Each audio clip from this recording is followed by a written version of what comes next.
I recognize this is the end of a very long day.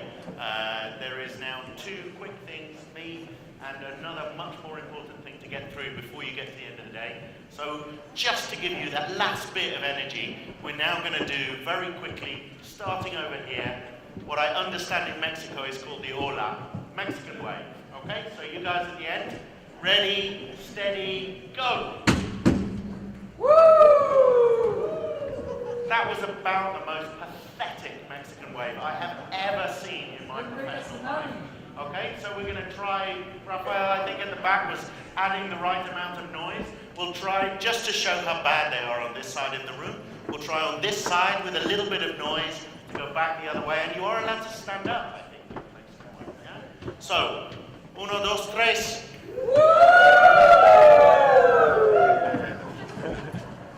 Okay, I'll take that as enough for the moment, okay? But you've just realized how easy it is to copy. Yeah? So you've just copied something, and what I'll now show you is something much more important in looking at all the different ways we've considered behavior measurement and all these critical things today.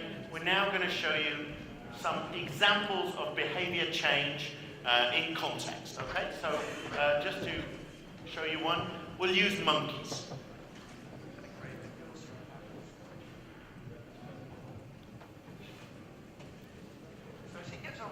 That's the task, and we give her a piece of cucumber and she eats it. The other one needs to give a rock to us, and that's what she does. And she gets a grape, and she eats it. The other one sees that. She gives a rock to us now, gets again cucumber.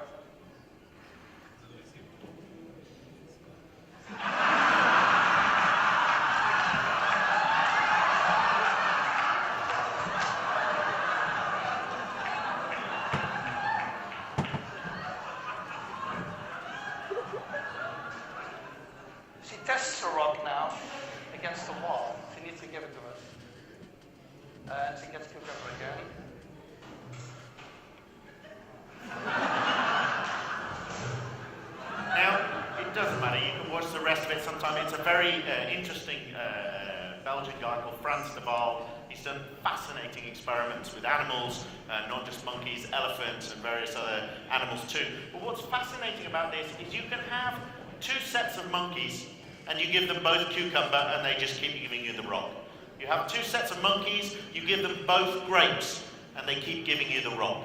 But you have two sets of monkeys side by side who can see one another, and you give one of them grapes and the other one cucumber, and you get this kind of riot. Yeah? And if you ever want an explanation of, riots you get in different countries and so on, this is the best explanation. We all think that we're not like monkeys, but effectively what happens is if I feel that someone is getting a better reward for the same thing that I am doing, it makes me pretty angry. Yeah? And that sense of fairness is very important because it only happens in the context where I can see the other monkey. And when we start thinking about behavior measurement and behavior change, we need to always try and understand context. I'll give you a couple of examples. Oh no, don't need that again. So behavior measurement. Now the honest truth is since we were monkeys and we came out of the African Rift Valley, we've basically been trying to understand and measure human behavior. Yeah? And all the theories, we've looked at, in this case monkeys, we've looked at lots of other species. You look at Charles Darwin when he was trying to do his theory, he looked at birds, he looked at oysters, he looked at barnacles. He spent quite a lot of time looking at different animal species to try and understand what was happening. But the honest truth in this modern world today is I have been listening all day to people talking about different ways in which it's much easier to measure behavior now. Yeah, it's much easier to measure, where you go in the store, what you look at, how many times you buy something. And when I think back to when I first started my career in Unilever, in those days it was pretty hard even to work out if anyone had bought your sales promotion. Yeah? And to collect those coupons where people filled in their addresses, I can honestly tell you in those days, you would pull the winning coupon from the sack in the office, and then you would throw away all the others. Why? Because the cost and the time of writing down all those addresses and putting them in a database was deemed to be, too much expense and not worth the hassle, and yet now we would do those things automatically. We would regard it as a huge way of measuring them, whether it's, cookies, you're doing it online, whether it's you're doing it in store, we were talking about, mystery shopping. We're trying to tabulate mountains of data.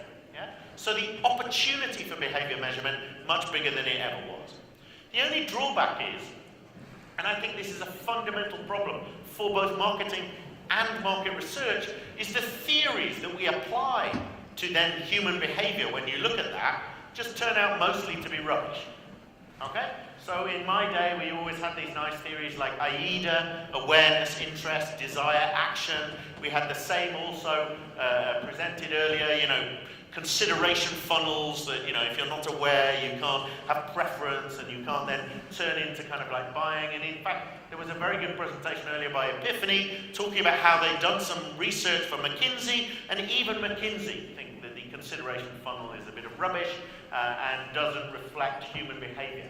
And I think that's really the problem. Our understanding of individuals' behavior and our understanding of group behavior is still pretty rubbish. And we make a lot of assumptions that we call common sense that just are not replicated in reality. Yeah? That just aren't the truth of what actually happens when we make decisions. Now, one of the problems we have when we consider that, I just chose here Duncan Watts, but if we take another example, I got off the UK government website on helping behaviour change, okay? And it was some government guidelines from a few years ago about how government departments should go around trying to help make people, eat healthier food and do all these things. And a lot of the stuff, even they would admit, even in the last 5 years, 6 years, 7 years, most of this they recognise is pretty rubbish. Yeah? The advice they were giving in 2007, they would regard as pretty useless now, because they don't expect the persuasion metrics that they've spent tons and tons of money on. Certainly in the UK, the government for many years was the number 1, 2 or 3 advertiser after Procter & Gamble and Unilever. Yeah? And they spent millions and millions of our taxpayers' money trying to persuade us to do things. And largely, they were unsuccessful. Okay? And even scarier, when you look at how much money they spend, they nearly always tried to persuade us that this was the right thing to do. Yeah? If only the theory of more information, if only I could give more information to more people, they would make better decisions. Yeah? And the honest truth with most of this is it's rubbish. So if we have a think about it, what's interesting to us now when we consider behavior change? What do marketers want? You listen to CMOs, you listen to the CEOs who employ the CMOs, and most of them want to understand better how we decide and find ways of influencing that decision making. Yeah? I do the same. If I look at the whole decision science, behavioral economics kind of world, they're pretty much also looking at the same thing. Yeah? When we're trying to look at behavior change, we're genuinely trying to work out where is it, when is it, how is it that people are actually influenced in the choice that they make. Now, what's fascinating to me, and I've spoken to quite a lot of market researchers, and I'm proud now also to kind of be one as I work at BrainJuicer, that's kind of what we say we do. We find out how other people decide, and we understand the things that affect that decision making. Pretty much every single presenter that you have heard since 8:45 this morning has said kind of that that's what they do. Yes? Usually they say they do it better than anyone else. That's the context of how it works, or that their tool is some unique, better way. But I think the honest truth is this is the best metaphor we've come across at BrainJuicer from the last kind of 10 years. And we've been using it quite a lot. It came actually from a book written by a guy called Jonathan Haidt. He's written 2 books, The Happiness Hypothesis and the one that included this. And what he really says is there's a metaphor of human decision-making of the rider and the elephant. And most of what we have traditionally done in marketing is try very hard to talk to the rider. Yeah? Because we believe that only by talking to the rider do we get the best outcome, do we make the influence. Yeah? But the honest truth to anyone who's ever seen riders and elephants, and I have one colleague who even played, I didn't even realize there was such a sport, he played in the World Cup of elephant polo. Yeah? So you sit on top of a very big elephant with a very big stick, trying to hit a football and score a goal in the other end of the thing. I understand that there are probably many brilliant Argentinian polo players probably in the room even. But the context of this is it's the same game, but on an elephant. Yeah? And what is fascinating to watch the riders is how little control of the elephant they really have. Yeah? And you watch them disappearing into the forest with the elephant who doesn't want to play anymore, and nothing that the rider does really makes much difference. Okay? So we like to believe that we should talk to the rider, and the rider believes that he's in charge. Yeah? That's how we think about our rational brain.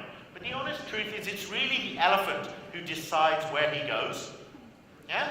And the truth is, to influence them, we need to move the elephant. And the best way of moving the elephant is to make a path for it. So if we build a path, oh sorry, I went past two. And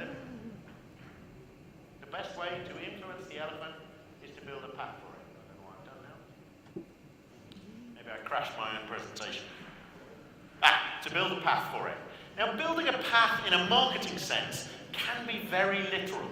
So this was an example, I can't give you the perfect mock-up, of something we tried in a supermarket for a tissue brand, which was almost to show the path to buying the brand that you wanted. And surprisingly, in lots of environments, this kind of thinking works. There's a famous Dutch architect who once didn't put any paths in his new development and came back after 6 months. The guy said, why are there no paths? And he said, I'll come back in 6 months, we'll see where everyone walks, and then we'll put the paths in. But if I put the paths in advance, maybe necessarily doesn't always work like that, or I'll miss some of the routes that people will take. Yeah? So sometimes it's about reinforcing their behavior, sometimes it's about predicting. Yeah? The second one is a very good example here. So Rolls-Royce, for many years, go to car shows. Okay? And at a car show, it's the most expensive car in the show. Yeah? A brand new Rolls-Royce costs you $500,000. Yeah? It's almost incomprehensible.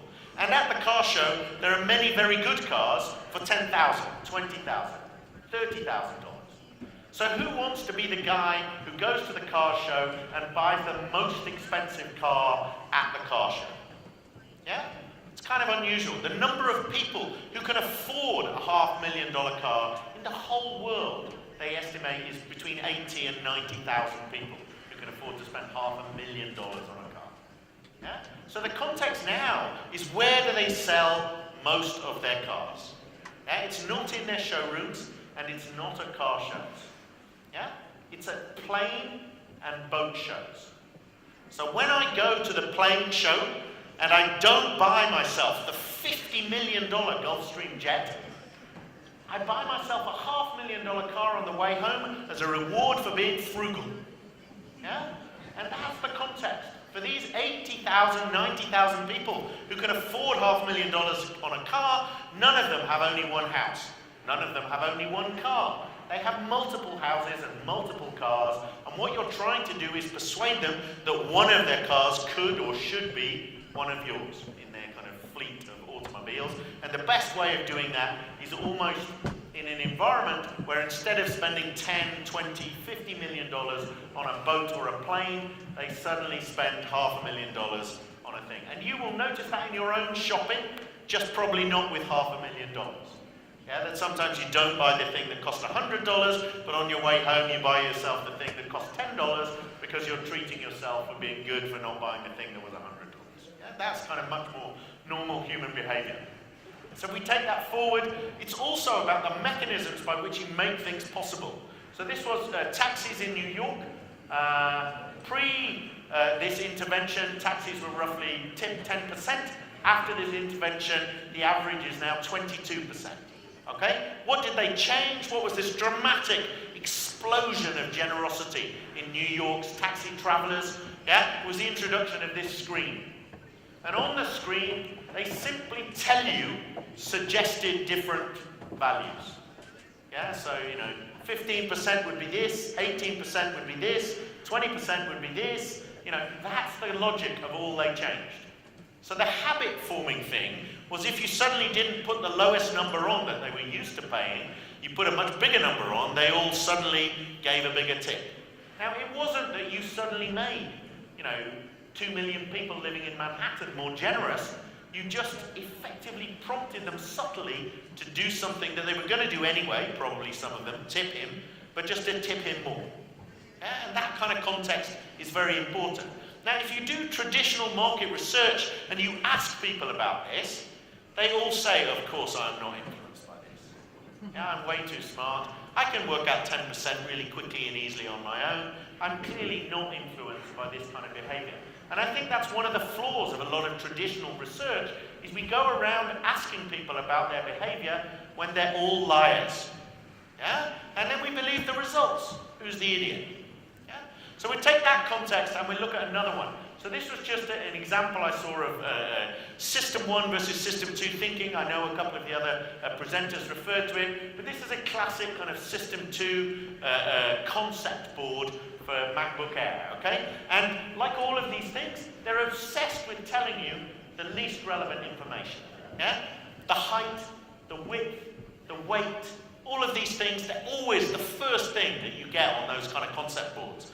But the interesting truth, if I'm trying to talk to people and make them feel it's appealing, maybe this is more successful.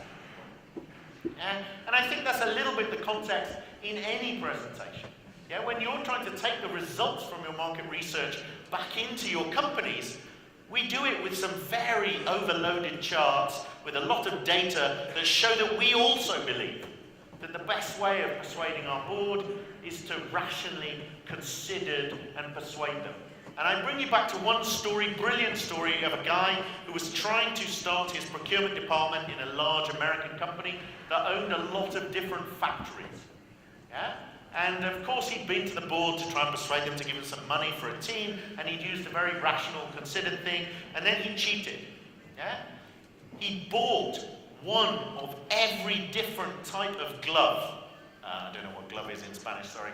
Every different type of glove that you could buy, that the company was buying. And there were 450 different types of gloves they were buying across their, 100 factories in all these different parts of the US. And he bought them, he tagged them with the price, and he brought them to the board. It was boxes and boxes of gloves. Yeah? And then he just dumped all of these boxes of gloves onto his boardroom table. Now, I bet this was more effective than any Excel spreadsheet he could have prepared. Yeah, that's the reality. So as we go through, we'll show you two more. The other one is about maths. Which one of these two is worth more? Is it 50% off, or is it 50% extra free? And I'll show you consumer behavior. We don't do the maths. Yeah, now the truth is the one on the left is actually worth more than the one on the right, but people choose the one on the right. And in fact, if you look at it in actual shopping, so this was an example with a soap, they did one where 35% off and 50% extra free are roughly the same, not exactly, but pretty close. And which one do you think sells more? This one, by a massive factor over the other. And yet the reality is, if you work it out in, pence per milliliter or whatever, they're pretty kind of comparable. And you would never imagine that one would dominate the other. And that's really what's going on. The same with other behavior change. So we look at a letter they used to send for court fines in the UK, the Ministry of Justice. Then they started sending a text message. They collected more money. And they started saying a text message. Clearly, I've never received one. I'm very good. But, saying, "Dear Alex, please pay us your money." And again, the compliance rate goes up. It's that kind of behavior. So here's one last example, if I'm allowed 2 more minutes, just on switching buyers to low alcohol beers. Okay? So this was what happened. A very smart client in the US, an alcohol charity. This is what the supermarket looked like. They did lots of creative about how the difference between a 3% alcohol beer and a 5% alcohol beer, no one looking at them can tell the difference visually, so that was the way they behaved. And they were really hopeful that this would encourage more people to send lower beers. And we did, like many good researchers, the design, where we also understood the behavior. We did exit interviews, we did sales data, we did accompanied shopping, we asked people about their kind of behavior. And what it showed was, at this point, the client is thrilled. Yeah? they've had this big reduction in people worried about the quality of low-strength wine. They used to think it wasn't as good. There's big, worry where people are saying, oh no, I don't feel awkward about making these lower alcohol choices, so I feel kind of like much better. Even recognizing strongly that lower alcohol wine is better for you. And the impact on sales in those supermarkets, 0. Yeah? In fact, actually statistically it was slightly worse. They sold more of the higher alcohol as a percentage of the total. Yeah? Now that context shows exactly the problem you have when all you're trying to use is persuasion. Yeah? Because the reality of what you could do might be very different. Unfortunately, I can't share all the data with you at the next stage, but I just share with you one example that we're convinced works and we know works. So this was reframing it, not as low alcohol beer, because everyone thinks they're buying it for the alcohol, so you have to be kind of like careful. We reframed it as low tax beer. In the UK, you pay a lot more tax. One of the reasons why low alcohol beer is often cheaper is because you pay lower tax. Yeah? So if you said this is the good one because it's the low tax, then would you sell some more? And I hope we'll be able to come back maybe next year and give you a case study showing how much more effective reframing it differently was than the other way around. The same with water. We did a massive thing where we were trying to persuade people to drink more water in bars and clubs, because in England we tend to get drunk and fight. And all we really showed was if you just put water on the bar, people drink a lot more than if you spend millions of dollars on a TV campaign trying to persuade them that water's a good drink. Yeah? And that kind of stuff is what matters. Now, ultimately, driving behavior, we tend to think of all these intermediate metrics, but it really comes to emotion. Yeah? If you start looking at me, why am I not thinner? Why am I not? Because deep down, I'm not that bothered. Yeah, you can persuade me, I can talk to you about the healthy exercise I should be doing and the reduction in alcohol or fatty foods that I should be making, but the honest truth is until I'm motivated by that in a real sense, and the harsh truth is until you probably have a heart attack or some life-changing event, that often is a big motivation. But even then, 6 months, a year later, you often go back to behaving how you were before. So we make a kind of like model. What are we ultimately trying to do? I'll give you a quick summary through all of it again in English. We're not very intelligent and we're not very rational. We're a lot less intelligent and a lot less rational than we think we are. Yeah? We're also hugely influenced by what we see other people do. Yeah? Even if you ask us, we say we're not. I'm an individual, clearly I'm not influenced by everything that's going on. But if 3 of you at the back start to run out of the room now, pretty much everyone will pay attention and many of you will also run, which is probably not a bad idea. We're much better at understanding and predicting other people's behavior than we are at our own. Our memories of our behavior are truly rubbish. I find questionnaires every week full of things like, what products have you bought in the last 6 months? Yeah? I can't remember what I ate for lunch yesterday. It's ridiculous to expect that we're capable of that kind of feat of memory. And the true is context. Now, I was going to take this out because of what has recently happened in Chile, because it seemed like a very bad taste example. But in a funny kind of way, I think it means that here we are in Chile, you understand this much, much more. Which is if your house burns down in a fire, then your context is, this is a big shame and a big drama. But if your entire village is destroyed and you survive, then you think you're lucky. And that context is something we underestimate in most marketing. Yeah? We need to put the decisions that are framed by the people that we're asking to choose in the context in which they choose them. So, what do we leave you? Sorry, I keep clicking, not very successfully. I think in market research, what it also means is that actually change is happening very slowly. We hear a lot more people say they want to change and they are changing than actually are changing. Yeah? And that's really what I wanted to leave you with. So, thank you.